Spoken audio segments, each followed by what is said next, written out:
आज की इस पार्ट में हम जानने वाले हैं ऑर्गेनाइजेशन टाइप के बारे में। मैं अंकित आप सभी का स्वागत करता हूं। तो सबसे पहले हम जान लेते हैं ऑर्गेनाइजेशन टाइप, जो कि आपके सामने में ऑलरेडी स्क्रीन के ऊपर दिखाई दे रहा है। पहला है आपका ट्रेडिंग ऑर्गेनाइजेशन, दूसरा है सर्विस ऑर्गेनाइजेशन और तीसरा जो है वो है मैन्युफैक्चरिंग ऑर्गेनाइजेशन। ऐसे तीन ऑर्गेनाइजेशन का अकाउंटिंग हमें टैली में करना पड़ता है। अब ट्रेडिंग ऑर्गेनाइजेशन का अकाउंटिंग हमें सबसे पहले सीखना है, बाद में हम सर्विस ऑर्गेनाइजेशन का अकाउंटिंग देखेंगे और बाद में हम मैन्युफैक्चरिंग ऑर्गेनाइजेशन का अकाउंटिंग के बारे में जानेंगे। टैली के अंदर कैसे किया जाता है, तो सबसे पहले ये ट्रेडिंग ऑर्गेनाइजेशन क्या होता है इसके बारे में मैं आपको थोड़ी सी जानकारी जरूर देना चाहूँगा। और ट्रेडिंग अकाउंटिंग में क्या चीज़ सबसे इम्पॉर्टेंट है वो भी आपको यहाँ पर जानना बहुत ज़रूरी है। ट्रेडिंग ऑर्गेनाइजेशन यानी बाइंग और सेलिंग गुड्स। सिंपल है, जो ऑर्गेनाइजेशन गुड्स को परचेज करती है और उसके बाद गुड्स को सेल करती है वो ऑर्गेनाइजेशन ट्रेडिंग ऑर्गेनाइजेशन होती है। जैसे कि आप मॉल देख सकते हैं या फिर किसी किराना स्टोर को, और फिर जितने भी अलग अलग ऑर्गेनाइजेशन हैं गुड्स को परचेज करती है और फिर सेल करती है, वो सभी ट्रेडिंग ऑर्गेनाइजेशन होते हैं।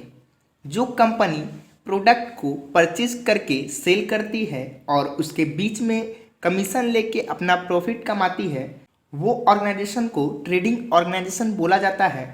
इनमें गुड्स अवेलेबिलिटी बहुत इंपॉर्टेंट होती है ट्रेडिंग ऑर्गेनाइजेशन के लिए। अब इसके बारे में डिटेल में आपको ये समझाऊंगा कि आप एक मेडिकल शॉप में जा रहे हो और वहाँ पर आपको 2-4 हज़ार के बीच दवाई लेनी है, लेकिन उस मेडिकल में दवाई अवेलेबल नहीं है जो आपको खरीदनी है, तो आप इंतज़ार नहीं करने वाले हो।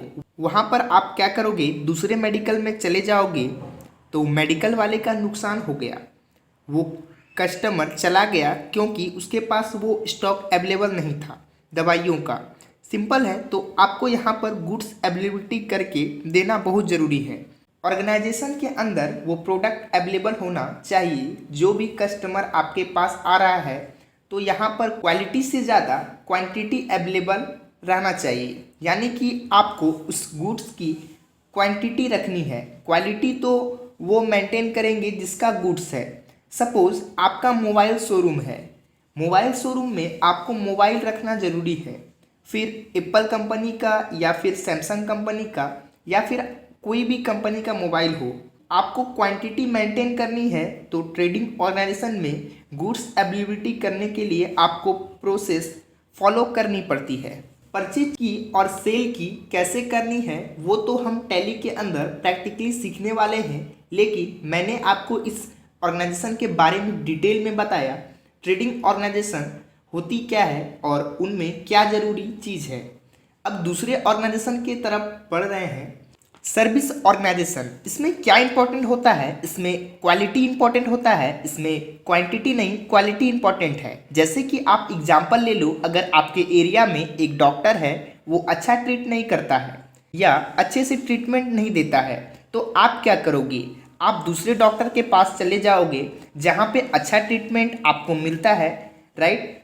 तो वो डॉक्टर आपके घर से बहुत दूर है, फिर भी आप वहाँ पर जाओगे। यहाँ पे क्या इंपॉर्टेंट होता है, क्वालिटी। जैसे आप बहुत सारे ऑर्गेनाइजेशन देख लो जहाँ पे क्वांटिटी के ऊपर डिपेंड रहता है। सिम कार्ड, सपोज एयरटेल का सिम कार्ड अच्छा सर्विस प्रोवाइड कर रहा है, तो आप एयरटेल का सिम कार्ड यूज करेंगे, जो कि कंपनी आपको क्वालिटी अवेलेबल करके देती है। जो क्वालिटी यहाँ पे अवेलेबल होता है सर्विस ऑर्गेनाइजेशन के अंदर, सर्विस ऑर्गेनाइजेशन यानी जो सर्विस बेचती है, जैसे डॉक्टर, स्कूल्स, कॉलेज, इंस्टीट्यूट, ये सभी क्लासेस दे रहे हैं। सर्विस ऑर्गेनाइजेशन में क्वालिटी इंपॉर्टेंट होती है। आप यहाँ पर ही देख लीजिए कि आप मेरी वीडियो ही क्यों देख रहे हैं, क्योंकि मैं आपको क्वालिटी दे रहा हूँ, इसीलिए आप देख रहे हैं। तो सर्विस ऑर्गेनाइजेशन में मैं आपको सर्विस प्रोवाइड कर रहा हूँ, बदले में मैं आपसे पेमेंट कलेक्ट कर रहा हूँ। मैं आपको कोई गुड्स नहीं बेच रहा हूँ, यहाँ पर कोई गुड्स नहीं आते हैं, बस सर्विस के अगेंस्ट में मैं आपसे पेमेंट लूँगा। तो सर्विस ऑर्गेनाइजेशन इसका मीनिंग है, मैं आपको यहाँ पर बताया। इसमें क्या इंपॉर्टेंट है ये भी मैं आपको यहाँ पर बताया। बहुत सारे ऑर्गेनाइजेशन होते हैं, जैसे केबल ऑपरेटर या फिर होटल्स ले लीजिए, बहुत सारे लोग हैं जो सर्विस प्रोवाइड करते हैं। तो सर्विस ऑर्गेनाइजेशन में ये सब टाइप आते हैं, वो हम देख लेंगे। कुछ एग्जाम्पल भी हम पास करने वाले हैं टैली में। सर्विस ऑर्गेनाइजेशन के टैली के अंदर हम जीएसटी वगैरह कैसे होता है। फिलहाल एक और ऑर्गेनाइजेशन बाकी है, वह है मैन्युफैक्चरिंग ऑर्गेनाइजेशन। अब मैन्युफैक्चरिंग ऑर्गेनाइजेशन क्या होता है, इसके बारे में भी आपको जानकारी होना बहुत ज़रूरी है। जहाँ पे रॉ मटेरियल लाके फिनिश गुड बनाया जाता है, वो मैन्युफैक्चरिंग ऑर्गेनाइजेशन होते हैं। तो यहाँ पे एंट्री जो होती है, रॉ मटेरियल अलग अलग आप लाओगे, रॉ मटेरियल कितना एक्सपेंस होगा, फिर उस रॉ मटेरियल के लिए कितना एम्प्लॉय काम कर रहा है, मतलब आपके कितने एम्प्लॉय काम कर रहे थे फिनिश गुड बनाने के लिए, उसकी आपने सैलरी कितनी पे की, आपको पावर कितना लगा, फ्यूल कितना लगा, मशीनरी का, सारी चीज़ें आपको यहाँ पर मेंटेन करनी होगी। और ये सभी चीज़ें आप टैली के अंदर कैसे करोगे, हम मैन्युफैक्चरिंग स्टॉक जनरल सीखने वाले हैं। जो मैन्युफैक्चरिंग ऑर्गेनाइजेशन होता है, इसके बारे में मैंने आपको बताया। तो अब ट्रेडिंग ऑर्गेनाइजेशन का अकाउंटिंग हम सीखने वाले हैं। ये तो ऑर्गेनाइजेशन का टाइप और उसके डिटेल मैंने आपको बताया, जो कि आपको इसके बारे में जानकारी होना बहुत ज़रूरी है।